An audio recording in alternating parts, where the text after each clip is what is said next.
What's up, guys? Welcome back. Malik here. And honestly, this whole channel, all of these videos I've been doing are a true testament to like what it's like trying to gain that discipline and try to have some form of discipline while you're trading, because the strategies work. That's simple as it is. The strategies work, but if you employ them very carelessly and very risky, you're gonna lose money. So I'm not even being disciplined myself. Let's start it from there. I'm not being disciplined myself. I'm hitting some trades, some pay out, some don't, but I'm over trading. Today I traded 5 times today, right? Generally I go for 1 to 3, max 3, right? If I go to 4, it's a little bit more, but 5 is a bit much. The fifth trade was actually a profitable trade. I stepped down the size a bit much, so I didn't take a lot of losses today, as in terms of size, but in terms of quantity, I took 4 losses and 1 win, I think. And it was a pretty okay day. That's all I say. But just trying to gauge that risk tolerance with the fact that I can lose my account if I lose too much money. If I get into a trade that has too much of a big size, that's something that's constantly on my mind, and I'm trading with that in the back of my mind. I guess after we make probably 2 days of $200 profits, I will go back to more of an aggressive strategy, because that will get me to a bigger account. But for right now, keeping it at the low strategy. I overtraded today. It worked in my favor. It might not all the time, but let's just get into the trades, right? So let's start on the NASDAQ 100. And today is Wednesday. And let's hit up the Fivers platform. Let's have this stay. So the first trade today was at 8:30. So that was actually a winning trade at 8:30. $21. So because I had such a small lot size, I'm not gonna make a lot of money on this trade. This would have been probably a $42 trade at a 0.2, 60 something dollar trade at a 0.3, and you can scale it above to see what kind of money you could have made from some of these trades. So the 8:30 trade, now let's see, 8:30, what side did I head to? The buy side. So at 8:30 I entered to the buy side. Interesting, because this looks like it went down for the most part after that. So at 8:30 I entered to the buy side at 12,845.5. Right, so basically the bottom of this candle, I entered to the buy side, and then I actually closed it out on the next candle, which was the 8:45. No, I closed it on the 9:30 candle. Typically I see like a big move at 9:30, like a big push down that can clear out all of the people that have like a pre-market position. This has happened to me before. That's why I kind of have experience, get out of the trade. As soon as 9:30 hits and it doesn't look like it's going in your favor, get out of the trade immediately, right? So that's something that I've actually seen play out repetitively, and the moment it starts to do that, it's not worth sitting in the trade, because I would have came down, hit me out at my stop loss, and then start to rally up, right? So this was the first trade for around $21. Held that trade for about an hour. So the next trade was on the 9:30 candle now. So same candle, 9:30, but it was actually at 9:43.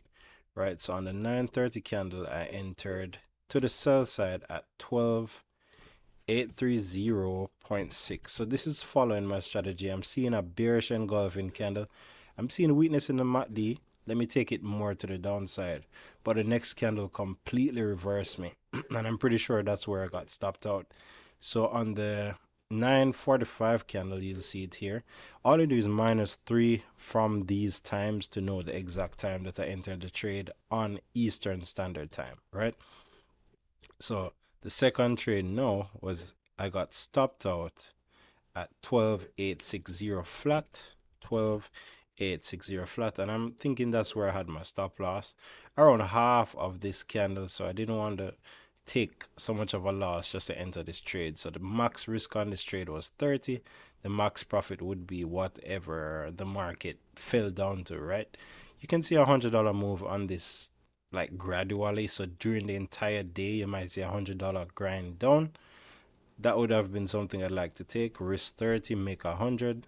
Not bad. Not bad risk to reward there. Like a 1 to 3. So that was the second trade to the sell side. Third trade I entered to the buy side, and that was on the 10 o'clock candle. So 10 o'clock here, and then immediately on that you had a reversal. That kind of hurt, but because I had a set stop loss, it wasn't as bad as yesterday where I didn't set my stop loss and I basically froze while the trade was going on. So I got stopped out on the 10:15 at 12,855.8, 12,855.8. So this is basically where I got stopped out. Basically the lowest point of this candle as I took it to the buy side. And that was the third trade, and that was a losing trade of $35. So that one I kind of felt because I'm like, I didn't want to take on that much of a loss while I'm trying to make back the account essentially, right? So let me see now. This was on the 12:30 candle. So let me see, 12:30 here, and it was to the buy side. Totally wrong. So this would have been a great short trade, but I entered to the buy side with my stop loss. I'm thinking I had my stop loss around here, trying to take it to the upside, but then totally went against me. So this trade was at 12,917.6. So closer to the top of this candle, and I'm pretty sure I had my stop loss around here, and that's where I got stopped out. 12,903.8. Let me see. I mean, like clockwork, I trade this strategy every single day, so like I know where my entries and exits would be. So it's around right there where I got stopped out to the buy side. If I had entered to the sell side, that would have been a much better trade. Even with the weakening of the MACD, I'm not sure why I'm like doubting my strategy or going against my strategy, but I'm definitely paying for it. So that was the third trade for a total loss of 13. So I have a 29 loss, 35 loss, 13 loss. So after these three trades, I should have been done, right? But I still went on to trade my fifth trade now. That was at 2:30. What was I seeing here? So at 2:30 we had a three-line strike bullish pattern, and then we had a bearish engulfing pattern come up right after. So that bearish engulfing, I think, is what I no actually tried to reverse that three-line strike bullish pattern with my stop loss above here. So I'm thinking the market pushed down, kind of reversing a bit just to get that get the momentum off, and then I just set my stop loss here and tried to take it to the downside. So I had a tighter stop loss.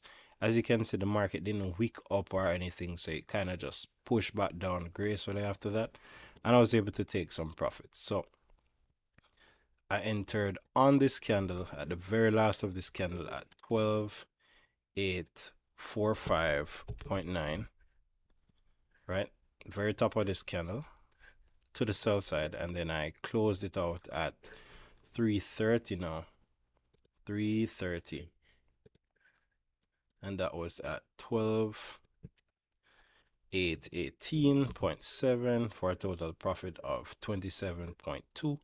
And I kind of got worried because I'm like, no, the market is printing a bearish engulfing. It might push down lower. I left some money on the table, but that wasn't the case because the market didn't really push much lower after that. And then as soon as 4 o'clock hit, there was this huge like buy order. I'm not sure who is putting in these buy orders, but I've seen them for the past couple of days. Like every time the market kind of breaks lower at 4 o'clock, there's huge buy pressure. Let me show you this again. This is on Tuesday at 4 o'clock, huge buying pressure. Let's see what happened on Monday. Let me see, where's 4 o'clock here? You didn't have any huge buying pressure at 4 o'clock on Monday. However, On Tuesday and Wednesday, there is just this abnormal amount of buy pressure to the tune of, let's say, 100 points. So if you had a zero point 0.2 on this, you would have easily made $200 in a minute. You can even more than $200 if you just let it ride out. But this is what I'm seeing. Maybe something strange is happening in the market. I'm not sure. So that was on the first platform, the Fivers, and I have about, let me say, about 170 that I can lose before that account goes kaboom, right?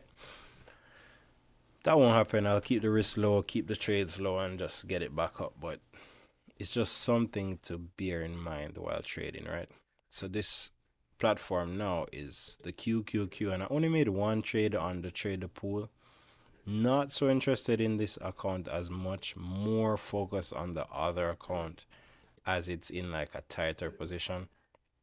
So at 12:10, I'm thinking that was 12, no, at 14:02, that's around 10:02, and I entered to the buy side. Let's see. 10. Yep, at 10:02, I entered to the buy side at 313.60, right? And then I'm pretty sure I got stopped out on the next candle right after, and that's at 312.60 for a total loss of 121.5 on this account. So I'll be trading this a bit more, but I'm more focused on the account, just trying to get the other account more to a stable position, and then we can start trading this account more heavier. I mean, it would be better if I had the trades automated, because I'm like making trades on one platform, switching charts and switching platforms to trade on another platform. But that's basically most of what happened today. And also the FRC bank is completely going down, down, down. This bank is on the verge of bankruptcy. And what else are they saying? They're basically saying that the bank owes the Federal Reserve more money than it has in customer deposits. So they don't have this money that they have to pay the Federal Reserve, not to mention the customers. So this is crazy. But this is another bank that's about to go bankrupt. And I'm thinking as soon as the Fed raises interest rates again, this bank is just going to go poof, and then it's going to be another occurrence in the market. So something else might happen. We're living in very unstable times. It's good that I'm able to document it and post every single one online now, because maybe we can go back and actually look at this. But that's all for today's video. Hope you found some value from it. You can see we're just following my strategy can reap some rewards, but if you overtrade it, you might get messed up. So even an example would be this: if you went to the bullish side with your stop loss too close, you'd get knocked out on this candle, right? But if you went bearish on this candle, that would have been a great push to the downside. So mixing indicators. Would this have been a good trade? No, because it's not showing that gradual build up. But this one kind of shows you that momentum build, and then you have a bearish engulfing. Great trade overall. Great trade overall. So it's just something to note. But I'll see you in tomorrow's video.